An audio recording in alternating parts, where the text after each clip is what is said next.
Assalamualaikum warahmatullahi wabarakatuh. Waalaikumsalam warahmatullahi wabarakatuh. Kami dari kelompok 2 kelas TIPK 21B. Saya Ramlan Junior Felani Dan saya Rika Apriliani. Saya Eris Nurasana. akan mereview mata kuliah manajemen kinerja yang berjudul Peran Strategi Manajemen Kinerja. Oke, yang pertama saya akan menjelaskan tentang peran strategi manajemen kinerja.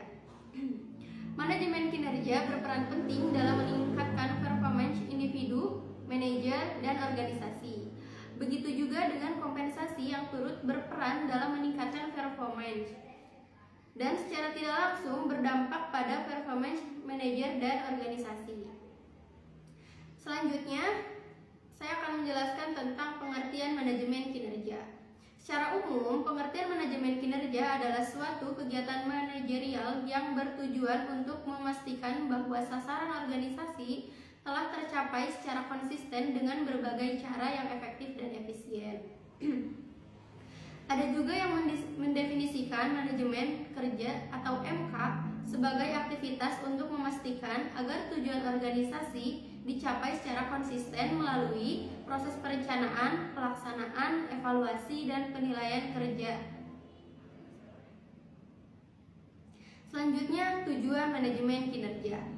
Pada dasarnya, tujuan manajemen kinerja adalah untuk menciptakan lingkungan di mana setiap orang dapat melakukan yang terbaik dari kemampuan mereka, sehingga menghasilkan pekerjaan dengan kualitas terbaik secara efektif dan efisien. Tujuan manajemen kinerja juga adalah untuk menciptakan lingkungan di mana orang dapat melakukan pekerjaan dengan kualitas terbaik secara efektif dan efisien. Selanjutnya ada 4 fondasi dalam mengembangkan sistem manajemen kinerja. Yang pertama ada kemitraan, yang kedua pemberdayaan, yang ketiga perbaikan kinerja yang terintegrasi, dan yang terakhir yang keempat tim yang mandiri. Tujuan performance manajemen. Yang pertama, tujuan strategi. Tujuan ini berhubungan dengan kegiatan pegawai sesuai dengan tujuan organisasi. Pelaksanaan suatu strategi memerlukan penjelasan mengenai hasil yang ingin dicapai, perilaku, karakteristik, dan sistem umpan balik bagi kinerja pegawai. Tujuan yang kedua yaitu tujuan administratif. Tujuan ini berhubungan dengan evaluasi kinerja untuk keperluan keputusan administrasi, pengkajian, promosi, pemutusan hubungan kerja, dan lain-lain. Tujuan yang ketiga yaitu tujuan pengembangan.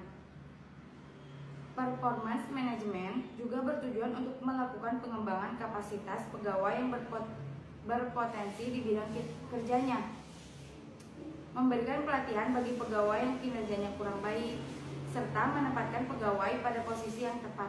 Oke, selanjutnya yaitu pengaruh manajemen kinerja dalam suatu perusahaan.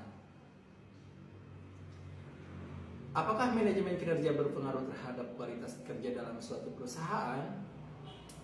Ya, adanya manajemen kinerja akan membantu karyawan dan manajer dalam mempersiapkan evaluasi kinerja yang rutin diadakan, sehingga harapan dari keduanya dapat saling tercapai dan meningkatkan kualitas pekerjaan. Apakah peran strategi manajemen SDM dalam suatu perusahaan sangat diperlukan?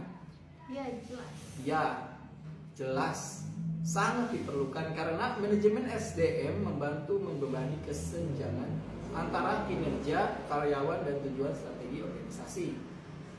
Selain itu, tim manajemen SDM yang efisien dapat memberikan perusahaan keunggulan dalam persaingan mereka.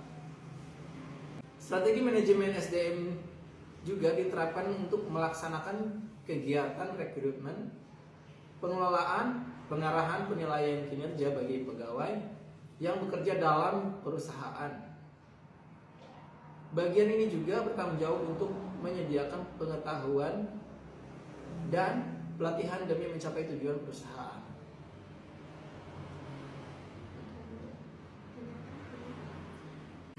Dan yang terakhir, apakah keuntungan adanya manajemen kinerja dalam proses pengukuran kinerja? Jawabannya itu menghemat waktu dan mengurangi mengurangi konflik, memastikan efisiensi dan konsentrasi dalam kinerja. Menjelaskan harapan karyawan, peluang penilaian diri, menjelaskan tanggung jawab pekerjaan dan kontribusi pada peningkatan kinerja. Dengan jelas mendefinisikan jalur karir, meningkatkan kepuasan kinerja. Oke, sekian dari kami.